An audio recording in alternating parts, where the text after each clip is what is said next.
Welcome to Bodhik Studio. Today we are going to learn about loops. So what basically loops are? A loop helps us repeat tasks automatically instead of writing the same code again and again. Imagine you wanted to write print let's say 5 times. So how you are going to write print? So you are going to write print in bracket underscore hello and you are going to write it 5 times. So it's going to be time consuming but at the same time okay. But just imagine you wanted to write print hello for let's say 500 times. So you have to write print hello line 500 times. So you have to repeat the same line 500 times.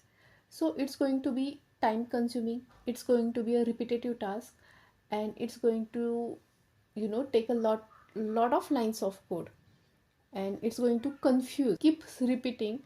To make those repeating tasks, instead of doing manually, we are going to make it done automatically. For that we need loops.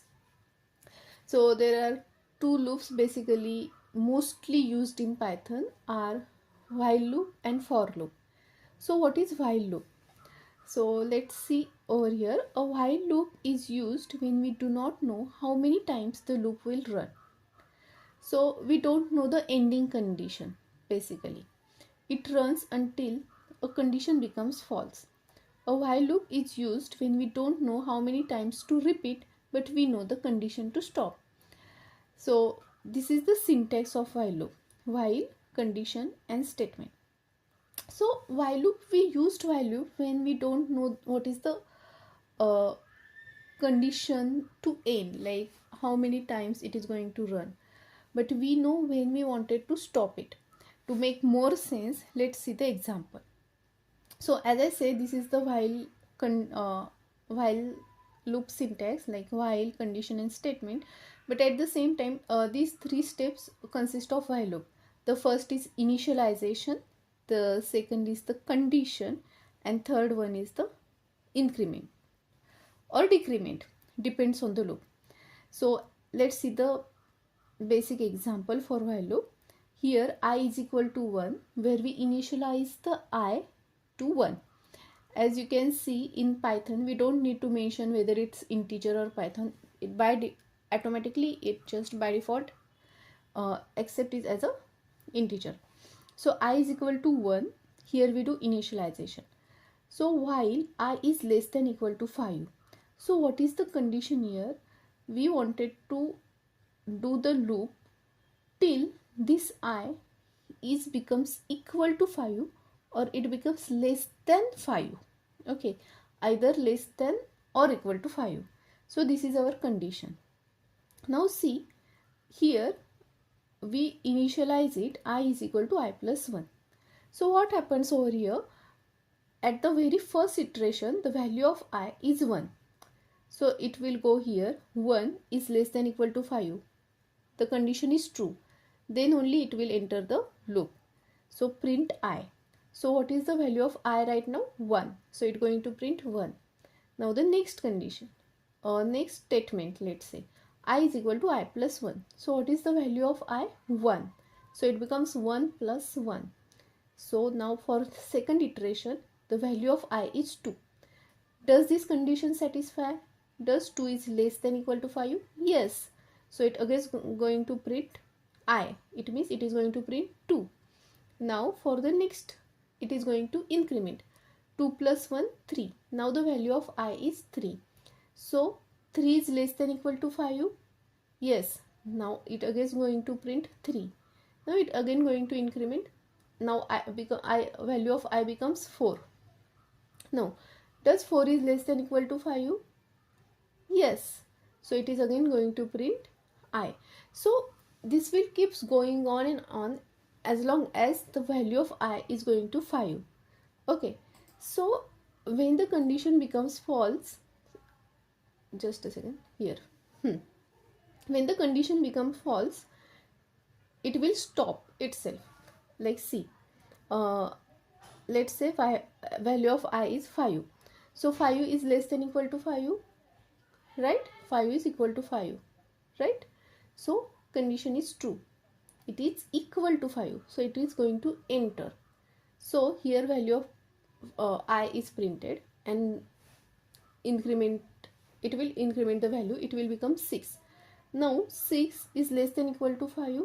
No, it is not equal to 5 and it is not less than 5, right? So it will break over here, because when the value of I becomes 6, it is, this condition is false. Since while condition is false, it is not going to enter uh, into the loop. So this is our output. Now whenever you use while loop, you need to be bit careful, because there is always chance that it will go into the infinite loop. So here the example I have shown, see, I is equal to 1, same example I am given you. I is equal to 1, the condition, but here I forget to mention the increment part. Okay, I is equal to I plus 5, so I forget to mention increment part. Now what happens, the value of I is always 1. Okay, so, and that is why it always satisfies the condition. So while loop is always true, so it keep repeating and it goes into the infinite loop. As you can see, I'm not going to run this cell, because after that I have to stop kernel and again start, so it's quite time consuming. So I have already run this cell before, so I'll just show you. See, it just keep printing 1, and it is infinite loop, it just go into the infinite loop. So it's always necessary, whenever you write a while loop, make sure that you done the part of increment and decrement, or whatever the condition, and always remember that it shouldn't go into the infinite loop. So it's kind of a risky part with while. You always need to make sure that it knows where to end, because in while loop what happens, we have no idea when it is going to end. It will keep running until the condition is satisfied. So make sure that there is always end somewhere, like uh, with this example with increment, it is going to end eventually when the value of I becomes 6. But here, since increment part is not mentioned, it's keep going to, you know, run. So that much about while loop. I think see, this one is keep going on. So we'll take one more example. Let's say this is the total or summation. I'm doing the addition of the numbers till the numbers become less than or equal to 5. So let's initialize variable total is equal to 0, where we are going to store our sum. Then I is equal to 1, I is less than equal to 5. So what it means, as long as value of I is less than or equal to 5, keep running. Then total is equal to total plus I. So right now the total is 0, value of I is 1, so 0 plus 1 is 1, so in total it is 1. And here I am going to increment I, so it is I plus equal to 1, it's same as I is equal to I plus 1. Okay, and at the, see where I write the print statement, print statement is not inside the loop. Okay, because I wanted to print sum only once, not for every iteration, no. So I have write the print statement outside the loop. So here total equal to 0, I is equal to 1, value of I is 1, so 0 plus 1, total is 1. Now the value of I is 2, and 2 is less than 5, so total is 1 plus 2, 3. Now value of I is 3, 3 is less than 5, so total is 3 plus 3, 6. The value of I is 4, 4 is less than 5, and total is 6 plus 4 is 10, right? Then value of I is 5, and while 5 is less than equal to let's say 5, condition is true, so total plus I forget actually what is the total value, but you got the idea, right? For every iteration I'll just, you know, run the, see, 15, sorry, value of total was 10, and then value of I 5 plus 10 is equal to 15. So yeah, This is the summation. Okay, so that much pretty about while loop. You initialize it, you make a condition, and you either increment decrement depends on your loop, and you make sure it doesn't go into the infinite loop. So while loop is kind of a loop where we don't know when it's going to end, but it will going to keep running until the condition satisfies. Okay, so next is a for loop. So let's see what for loop says. For loop is used to iterate over a sequence like numbers, list, and string. A for a loop string, there is full stop. A for loop is used when we know how many times we want to repeat something. Okay, so basically with while loop we don't know the ending condition, but with for loop we know how many times it's going to repeat. With while loop we know uh, how to end the condition, but with for loop we know in advance that how many times it is going to repeat or how many times the loop is going to run. So this is the syntax for variable in sequence code to repeat. So basically here in sequence we give the condition, or let's say range, and here the variable. It's initialization we do, or normally we don't. It depends on special conditions. Sometimes we do, sometimes we don't, because mostly it depends on the, here we assign the range or list or tuple, so it initializes from there only.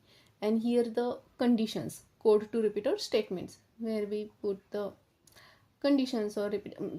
For easy for loop, this is the simplest form.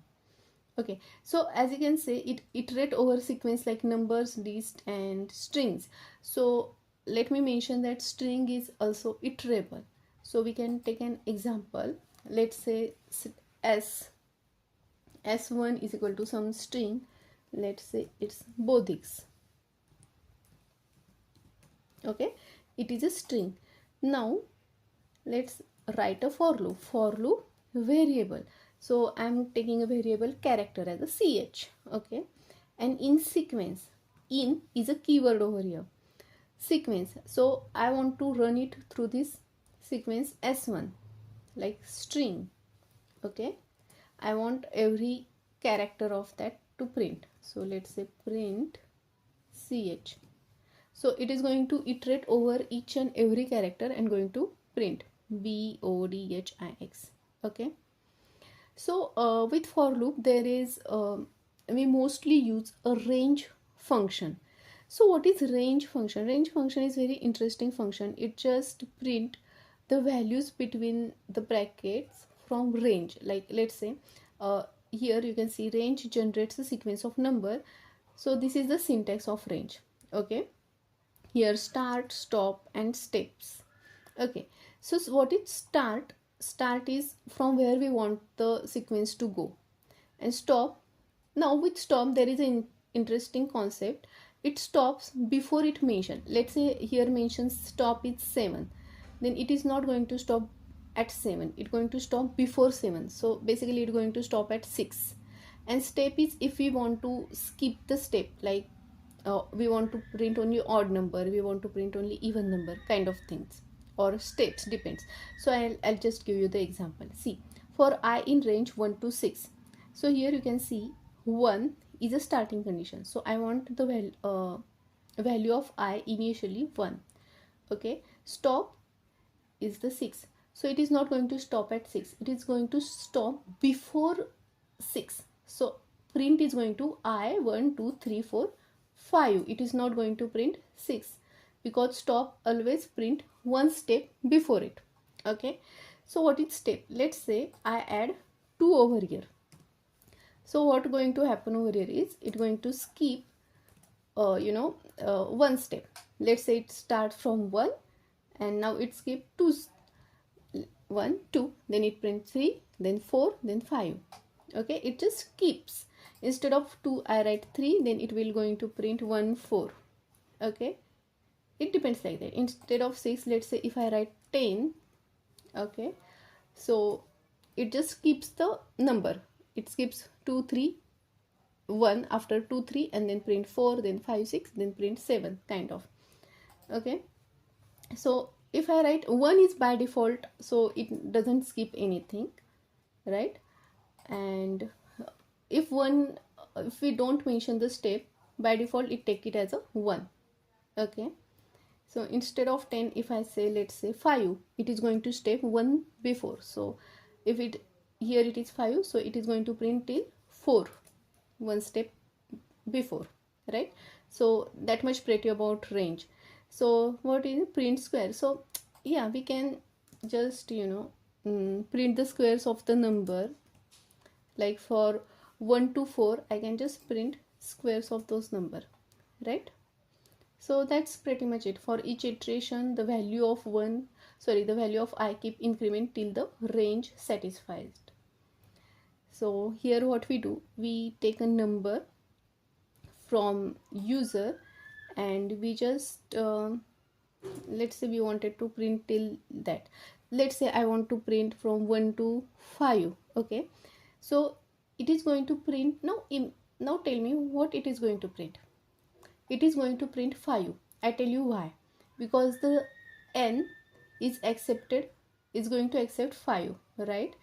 And for stop value in range, I am going to add 5 plus 1. So this value becomes 6. So it is going to print. Okay, where is pending input? Okay, sorry, I didn't enter, sorry. So yeah, so the value of n plus 1 becomes 6. So what is our stop condition? It will print once, it will print one step before it. So since it is 6, it will print 5. So whatever the user enters, that till that the print is going to or loop is going to execute and print the number. Okay, so you can, you know, print any same statement number of times, like in range of 3. Now here when you see, I use only one thing or one number with range. So so what is this default number? So you can already know, you can skip step. Okay, and by default step is 1. Okay, here, okay, you can skip step, by default step is 1. So you can also skip start. If you don't mention start, it will assume a 1. Okay, but you have to mention stop with range. It is compulsory, mandatory, let's say. So here 3 is a stop. Okay, so since start is not mentioned, it is going to assume 1. So tell me, since 3 is the stop, right? So what how many times it should print? So starting is 1. Okay, no, sorry, start is 0, 1, 2. So it should print 3 times, because start is 0, stop is 3, and step is by default 1. So 0, 1, 2. This is 0, sorry, 0, 1, 2. It is going to print 3 times. It is going to stop before 3. If I write over here, instead of 3, I write 4. It should run 4 times. 0, 1, 2, 3. Okay, since start is not mentioned, it is going to accept as a 0. Okay, so yeah, let's see the difference between for loop and while loop. So for loop is fixed repetitions, whereas while loop is unknown repetition. It means we know the stopping criteria for loop, whereas while loop it will run until the condition satisfies true. For loop is a simple syntax, while loop needs more care, otherwise it will go into the infinite loop. And for loop is best for ranges, when we know the range, when we know the steps, range, and we know what we want to print. And while loop is best for conditions. So mostly, so yeah, that much pretty of it. And these are the assignments. Or you can try, we can try one of the assignments. Let's say print multiplication table of any number. Okay, we can try this one. Print multiplication number of any number. Let's say I'm going to accept a number from n from user. So input, enter number. So we all know, when we ask user to enter a number or enter anything, it will always enter in string format. So I'm going to convert it into integer. Okay, then so now user give me a number n, so I'll write a for loop for it. Let's say for I in range of. Now tell me what will be the range. Since I want a multiplication table, so my start should be 1 and stop should be 11, because I want to execute it till 10 times. So I'm going to add one more. You got my point, right? I want to run it from 1 to 10. So I am going to write it 11. Okay, so let's just see what print I will do. So print I should give me a number from 1 to 10. Okay, oh sorry, not 1 to 10, right, 1 to 10. I have passed, let's say 6. Okay, okay, you got the point. I got the print 1 to 10. Now what I want a multiplication table, so I'll just multiply n into I, and now I want the table of, let's say 7. So see, this is the table. You can format it by your Format this string format like string 7 F into 1 is equal to 7, 7 into 2 is equal to 14. the way you wanted. We can count the characters in words, so we already take characters here. Okay, we just have to show. Let's just copy it. All we have to just add the count. Let's say count is equal to 0, and instead of count is equal to count plus 1 every time it is going to execute, right? And just print count. Okay, so let's say 1 2 3 4 5 6. So every time character in string is going to iterate the loop, it just add the count, and so this is the count characters in a word. So rest of them are also pretty easy. You should try it. And yeah, thanks for watching.